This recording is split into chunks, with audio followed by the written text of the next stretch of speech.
Hey Sarah, great to see you. I know you're somewhere camping at the moment. Where are you in the world? I know. Yeah, I am in the great British countryside down in Devon in Salcombe, which if no one knows where that is, it's kind of on the east coast, down the bottom of England. And I think it was voted the most expensive coastal place in Britain to buy. Amazing. So you're obviously shopping for your holiday home, which is good to hear. I thought it was good for our listeners to get a little understanding of your background, because I know you've been on the podcast a few times, but maybe they don't actually understand how you came about being a property investor. We've known each other for a number of years. So why property? How did it happen? Where did it begin for you? So I think like a lot of people, I've always had an interest in property. So I work with Rick, my husband. And for those that don't know, Rick and Caroline's husband, Nick, go long, long back. So I think it's been a few decades now of friendship between the boys. And obviously then we've come along and become a great foursome as well.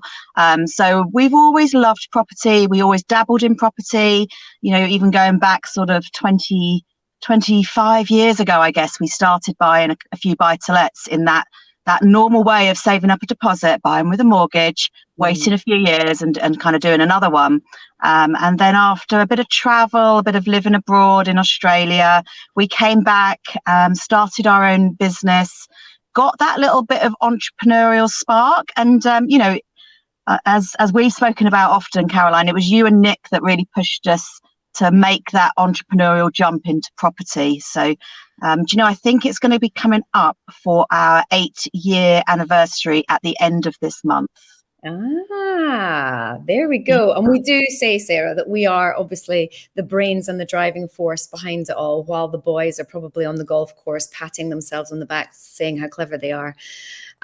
So here we are podcasting, and today's topic is super interesting. I don't think there is a property investor out there that doesn't still talk about this, which is the raising of private money and why private money is always going to be something that we use. And no matter how much cash we have, we're going to continue to use it. And I think for people who are starting out, the immediate reaction is, I don't know anyone with money. Why on earth would anybody give me any money? How do I find these angel investors? How do I structure it? How does it all pull together? Who actually pays them the money? And they just get themselves muddled up in so many questions that they get tied up. So we're going to untangle that today. So do you want to explain a little bit, in case any of our listeners don't know what we're talking about when we say angel investor, what that actually is? Yeah, so the term angel investor for us means basically a private individual, a high net worth individual. And I'll explain that in a moment as well, because that sounds like, well, I definitely don't know any high net worth individuals. But a high net worth individual is just someone who has capital that they are not using, that they can lend to you and loan to you in your business, where they will get a return for it. They'll get an interest rate for it. And then you use it in your business. You have a contractual agreement, and then you give it back to them and you give them their interest back. Yeah. And you're right about the whole deal in itself on dictating some of those terms, because there's certain elements like the timescales that you're using their money for, how they're going to get their money back, how much they're going to invest. Let's start unpicking some of that just now so that people can understand how we piece that together. First of all, are these angel investors easy to find? I think, you know what, they are if your mindset is there. Yeah. So for me, when I first started, and I think sometimes it's like, well, how did you get your first one? Because that's where a lot of people might be at the moment. They might not have gained their first angel, and they're sort of up against this massive brick wall of, I don't know any. And even if I did, I don't know how to talk to them. So I know when I first started, it was very much, I thought that they were doing me a favor. That's how I entered into sort of thinking about angel investors. And I think it was Nick actually who said to me, oh, no, you take a step back. You're not doing them a favor, or they're not doing you a favor. You're doing them the favor. And he said, it's a complete win-win situation. And you've really got to switch your mindset you can take it or leave it, Mr. Angel Investor, because I'm giving you a great deal. And I think that we could work together really, really nicely on it. Yeah, there is so much money out there in the monetary market at the moment that this is actually probably the easiest time to find individuals who are sitting there and thinking, hang on, even though the base rate is at 5.25% right now, I'm not getting 5.25% on my savings. And I know that the inflation rate is, well, they're reporting just under 9%, but we know it's over 10%, that it doesn't take a genius to work out that their money sat in the bank is actually eroding away. And so it's every one of the listeners out there duty to go out there and help people solve this money problem that they don't have a solution for, right? Mm. So how do you do, well, number one, you mentioned high net worth individuals, and I think that will scare quite a few people. I mean, have you taken, let's say, £5,000 from an angel investor or £10,000 from an angel investor? Would that be something that you'd consider, or is that just too small fry? I think when you first start, that is definitely figures that you can, if you're looking for £80,000 to get you started in a project, and if you find 8 people that have all got 10K, then that works. Obviously, there's a little bit more administration in there and a little bit more keeping people happy, than if you had just one investor with 80,000. So, obviously, we'd all have a preference that we could just work with one person, build that relationship, and it would be lovely. In reality, that doesn't happen. So, I know a lot of people who have financed deals where they've taken 10, 20, 30, and built it around into different structures that way. So, yeah, high net worth is, people think it's millionaires. It really is not. Yeah. I mean, I think that basically anyone that has more than £10,000 sat in the bank right now is crazy, because that's their money just literally losing value all the time. Okay, so we know that there are people out there that need this. It's about you going out there and offering the opportunity. They are relatively easy to find. You don't need to know them as your friend or your family member. You just need to tell people what you do. And when you are educated and know how to structure this, that does give a degree of comfort to the angel that you've covered every potential eventuality within the deal and you have an answer for all of them. Mm-hmm. Talk me through if you were to describe the ideal angel investor scenario, what would that look like for them and what would it look like for you? So I think for them, it will be someone who has an amount of money. And again, 10,000 is a lot of money to people. And it could be someone that's got, 200 to 300,000, even more, depending on what deals we're obviously looking at. So they have an amount of money that is not their, the money that they need to survive on. It's money that is sat, not working as hard as it could be. It's on their mind probably that they should be doing something with that money, but they're not quite sure what it is. And then for me, I would like to come along and speak to those guys and say, well, you know what, that money that you've got there, that could benefit my business by being, putting it into growth, having to scale my business up. And at the end of it, you get your capital back. Yeah. You also get your interest back. And we do that in whichever way you feel comfortable with. And ultimately, because I invest in bricks and mortar, there's so much safety built into that. Yeah. Okay. So let's take one of your current projects as an example. So you have a commercial mixed use property right now. What are you planning to do with that commercial mixed use property? So we've got 2 projects on the go at the moment. One is in Southport in Merseyside, which is financed, and we're going through the build on that one at the moment. And we've also secured our second site for the Worksy brand, which is going to be in Hampshire. And that is a 4,500 square foot building, currently retail, so it's a furniture shop, and we will be completing on that in a few weeks' time. And when that completes, the build of that will be, so we're buying that for 240,000. So for the quick maths among you, that's about £54 a square foot. And just to give a bit of reference on that, the average price per square foot of commercial space in that area is about £148 per square foot. So we've made our money when we buy. It's already a great property, and we negotiated, we got a good deal, we secured it in a creative way with exchange and delayed completions to get planning through. So we used all of the experience that we've learned over the years to get that great deal. Obviously, we've done all the demand analysis, and this will also be a co-working space, but there'll be little bits of retail, there'll be workshop studios, there's music rehearsal studios built in. It's basically taking a big space, carving it up into smaller units of income generating contracts, and whatever that market wants, that's what we're going to deliver to them. So that's the next project for us, and that's the one that we're looking for investors to come on board and share in that one with us. So it will be, sort of probably in a few weeks' time, and then the build will start, and then that will launch in summer 24, hopefully. Lovely. And so have you got a minimum level of investment that you would look for on that project? Because obviously it's bigger. Do you have like a criteria that your angel investors need to match with? Yeah, so I think on this one, we're looking for anyone that's probably got between 50 to, with the ultimate figure that we're looking for is 300,000 to complete the build on that one. So anyone that's got between 50 and 300,000, and then, depending on what they have, whether we take in 2 investors or 3 investors, the ideal is that we would have someone who would just invest with us on that one project. And interestingly, on commercial, you can use pensions as well. So someone who perhaps has got a pension that's not working hard enough for them at the moment as well. Brilliant. Sounds brilliant. Now, when they come on board, how do you plan to pay them their interest? Is that going to be quarterly, annually, when you pay them back? How are you going to structure that? Whatever they want to happen.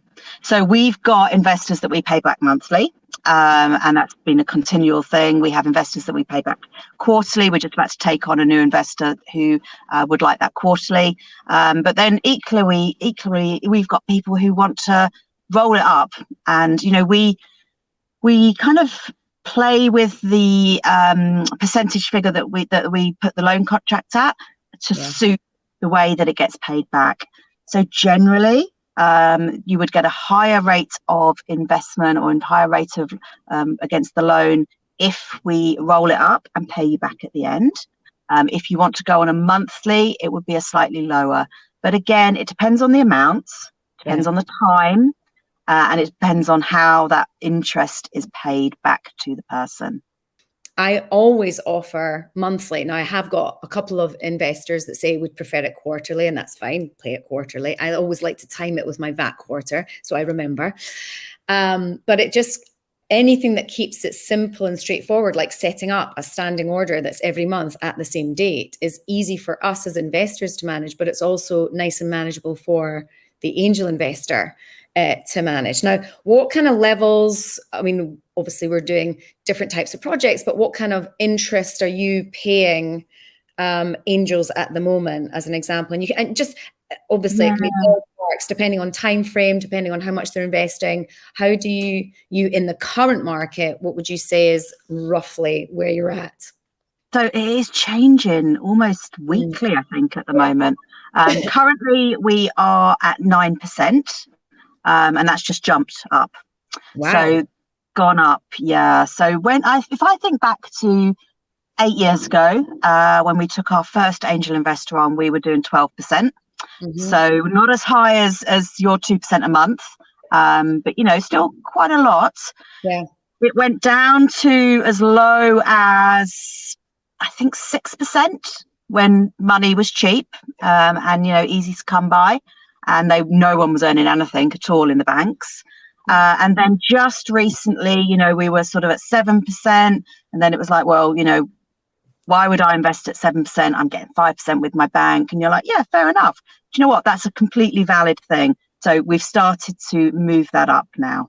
Again, private money is so sexy and versatile because you've just said it's down to our mindset on how we find these angel investors, but actually it's down to the mindset of the angel investor as well. So I have angel investors who are delighted with 5% because they know at the beginning. So our current project, for example, It was 5%, granted before the base rate was going up. I pay them monthly. They're going to be in for 3 years, but they are very comfortable at the fact that they're going to get 5%, regardless of what the hell happens, for 5 years, done. And they really, really, really are happy with that. 9% in the current market, I would say, is very competitive. Very attractive. Very attractive. I've actually, in one of my deals, got angel investors who all came in at the beginning and getting one rate.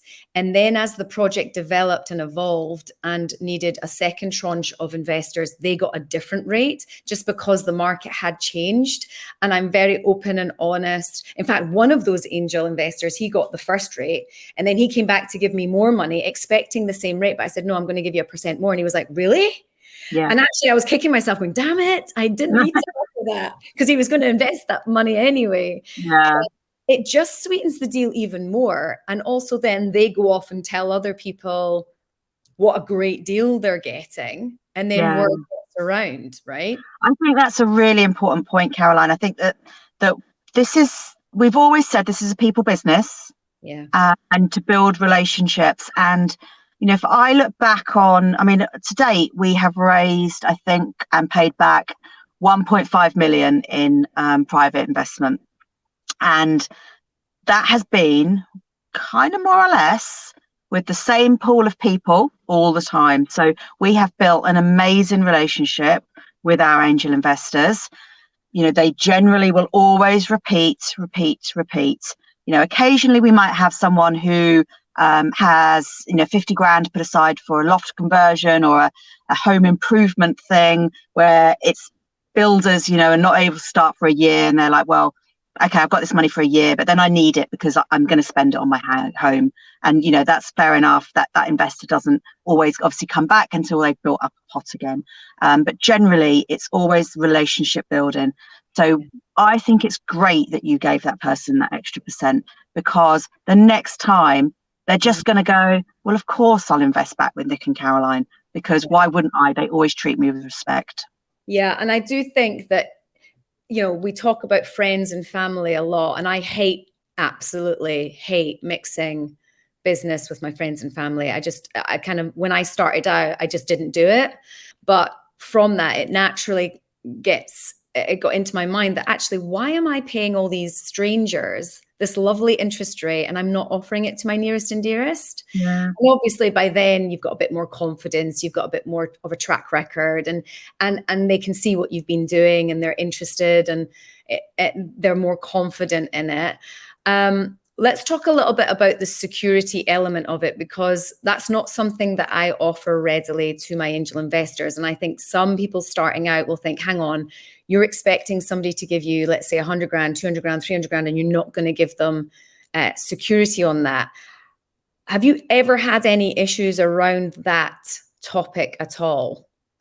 So again, like you, we are very similar in that model, that we have very rarely given security. In fact, we've never given a security on any of that 1.5 million that we've been loaned and repaid.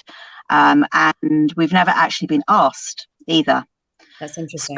So whilst you started by more sort of focusing on strangers or acquaintances, I very much went for the family, friends route, friends predominantly.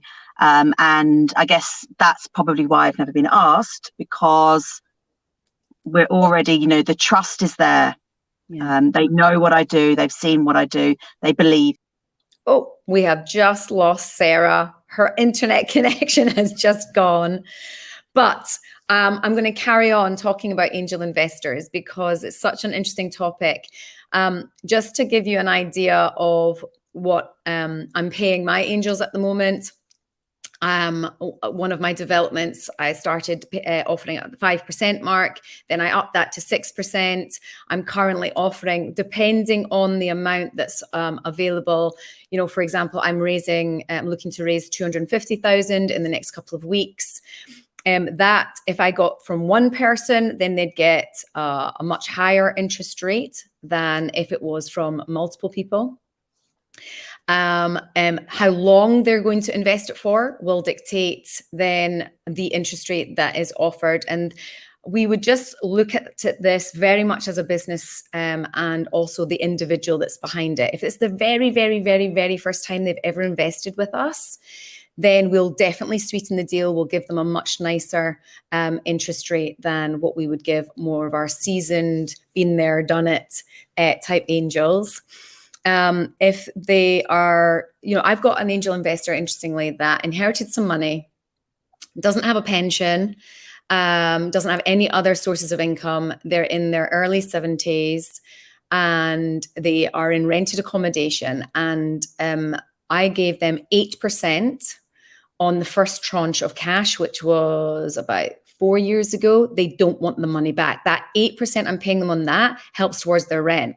Then they invested another pot of cash in another project, and I gave them 5% on that because money was more readily available, right? So they've got the best part of £150,000 with me, but the 100 grand is at 8% and the 50K is at 5%, right?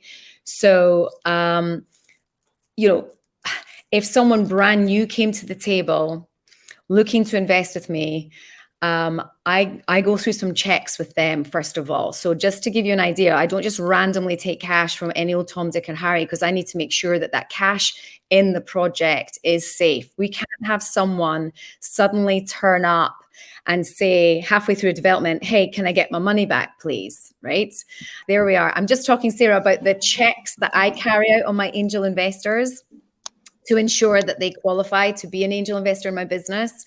So, for example, we'll have a minimum level that they'd look to invest. So, for example, in my current project, 50 grand is the absolute minimum, but I have got people that have invested considerably more than that. So 50 is the minimum. I also make sure that they sign a disclaimer to say that they have a will in place, because if this is going to be a project that's maybe going to take longer than, let's say, 6-12 months, well, actually, any length of project, I would ensure to do this anyway, but they need to sign a disclaimer to say that they've got a will in place and that actually, if they died, their loved ones aren't going to turn around and say, right, give us our cash back, right? Because if you're eye deep in a development and suddenly angry, upset family members are coming knocking on your door saying, can I have my 200 grand back? That's not going to work very well, right? So to protect you as the investor, a will must be in place. And in actual fact, a lot of angel investors never had a will. So it's helped protect their assets by having that will in place. And they know then actually in the event of something bad happening to them, that interest payment's still going to be paid into their estate even when they're not gone. So that is done. And then that capital can be paid to their estate when the loan term is complete. So that's one big check that I carry out. And also, like Sarah, you mentioned earlier, people, needing the money back by a certain time. I'm very, very clear on they can't get it back earlier on a whim, right? Now, I guess there's some scenarios where people have given us money as angels and they say, we don't really want it back because it pays for my rent or it pays for my kids' school fees or whatever it is. We just write into the contract that if they do at any point want it back, they must give us a 3-month notice period on that, because that then is enough time to juggle, refinance, do whatever it is to then pay them their capital back. What would you do in that scenario, Sarah? Yeah, exactly that. And, that's not too dissimilar to any high interest bank accounts. They all ask for notice. So we are not too dissimilar, are we? Eh? Yeah, exactly. And look, I think what you said earlier about the fact that people love property, they've seen, they know, like, and trust you. I too have not been asked, or I've rarely been asked for security. I had one angel investor that wanted 12% per annum on a first charge on everything. And we did 2 deals with him. We're not going to use him again, not because his rates are unreasonable or anything like that. It's just actually there's just easier money out there. And that's the beautiful part of getting more competent in working with angel investors, is that you can pick and choose who you want to work with. So we are, although we're always raising money and looking for new angel investors, we are quite picky about who we will do business with. What other checks would you carry out? What about money laundering or with so definitely on the anti-money laundering. So we do ID checks. We have a very simple form that we ask people to fill in, which is uploading bank statements or source of money, because we take that this is a business, this is professional. So all of the steps that all businesses would take in that manner, exactly what we do. Yeah. This isn't a back of a fag packet stuff. This is proper, contracts with anti-money laundering done. I've got a privacy policy. I'm registered with the ICO. So all of the data that comes through to us is protected in that manner. Brilliant. Love it. Well, I think we've covered a lot of angles there. Have we missed anything? We've covered security. We've covered the interest rates. I've talked about anything. The lowest I've paid is 5%. The highest I've paid, the 2% a month. But I think over the last, let's say, 8 years or so, round about the 10 to 12% was where most people started 10 years or so ago. Anything from I'd say 6% to 10% is a really good rate at the moment, but it will depend on the amount that's offered, the length of time that it's offered for, and also what you want. What, as an angel investor, what are you looking for? What are you looking back from the relationship with that property investor?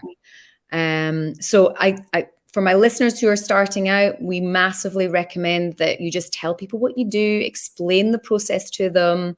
People will be curious, they'll be interested. You don't need to have an ugly, hey, you got 50 grand you can lend me kind of conversation. It doesn't need to be that ugly. It can be very much an open conversation, or even just a story on social media, right? Where people are seeing what you're doing. Exactly. I mean, it's the whole talk to people, and how you talk to people is whether it's face to face, whether it's on social media, all of those different mediums of talking. But I think that probably the first thing that anyone starting in property should do is start their money raising pretty much on day one. Yeah. And that isn't, as you said, it's not blatantly sort of saying who's got 50k for me. It's building the story of what you do and building your credibility. Showing that you are doing this professionally, that this is a business, that it's working, that you understand everything about it, and you've done all of the research, so that they can trust their money is in a safe place and building your business for you. Brilliant. Well, Sarah, it's been great catching up. Sorry that your phone overheated halfway through that, but I ad lib through it, You're too professional, Caroline. We have to get used to things not going our way, right? Project Absolutely. Resilience is everything in property. Planning applications taking longer than they should, and all of that lovely stuff. So look, it's been brilliant catching up. I know our husbands will be playing golf somewhere, but we are the brains behind the operation. So of course, if any of our listeners have any questions on how to work with an angel investor or want to become an angel investor, then they can contact either Sarah Blaney or myself, Caroline Claydon, through any social media, Instagram, Facebook, LinkedIn. You'll find us. Happy to share experiences or advice, and you can pull on our resources. We're always there to help you out. But Sarah, go back to your camping and have a great trip, and I'll speak to you soon. Take care. Thank you, Caroline. Take care.